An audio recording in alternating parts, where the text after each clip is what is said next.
Hey, good Tuesday, everybody. I hope you had a great day today and that something magical happened to you today because you are amazing.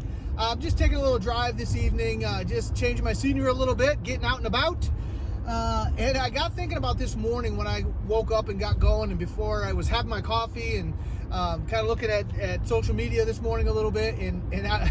Facebook is wonderful because it brings back up to the surface sometimes other pictures and things that you've posted in the past, and it brings it back to you as a memory. And this morning it brought up a picture from 7 years ago that was pretty awesome. And in this picture, it was back when I had taken a group of kids from youth group on a trip, and we went down to, I think it was New Jersey, to the Izod Center, a big, huge arena. We went to this youth event called Acquire the Fire, and there was probably, 11 or 12,000 other teens there, and we were there for the weekend and just had a blast with probably 30, 35 kids from our youth group and our leaders and stuff, and it was just such a great time.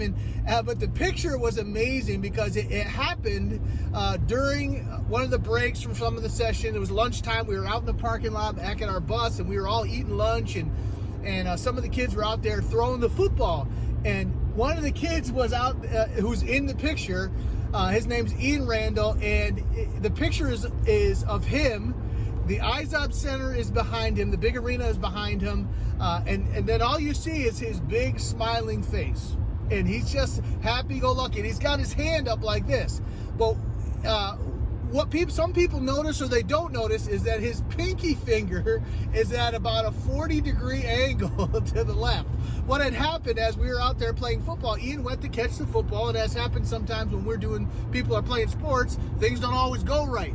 And the ball hit Ian on the end of his finger and dislocated his finger, and it was gruesome. So we ended up taking Ian to the hospital, and it just added to the story and the adventure of the weekend on top of all the other awesome things that happened.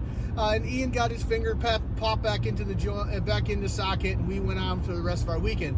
But this picture has lasted for a couple of reasons. It's a vivid memory of a great time I had with a bunch of teenagers, but it was also always a reminder to me of mindset. And your mindset is super important, and what you're focused on is super important, because usually when I show the picture to people, one or two things happen. They either notice Ian and like, why is this kid grinning? Or they notice his grotesquely broken finger or dislocated finger, depending on sometimes how their mind works. Some people pick up the positive thing right away. Some people pick up the negative thing right away. What you're focusing on will sometimes determine that. And it's always interesting. People, after they notice Ian's smiling face, then they notice his grotesquely broken or dislocated finger, they always ask, why is he smiling? How is he smiling after that? And it really was just a joyous time. He was in no pain after it was dislocated. But his focus was, wow, this is such a great time, and look at this crazy picture of my finger bent at a 40-degree angle outside of where it was supposed to be.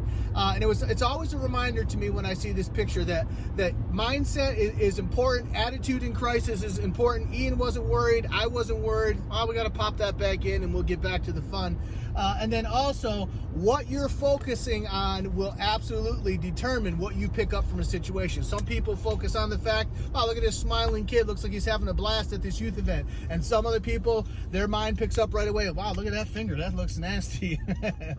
So I want to encourage you to be focused on the fun, focused on the things that you can do. Keep your mind focused on positive things, and those things will rise to the surface. And even if in the midst of crisis, if you refuse to panic, it'll just be like, oh, I got to fix that a little bit, and then we can get back to the fun. So I hope that helps you, and get out there today, max out your situation, gain yards in all you do, and please take care of your mindset. Love you. Peace.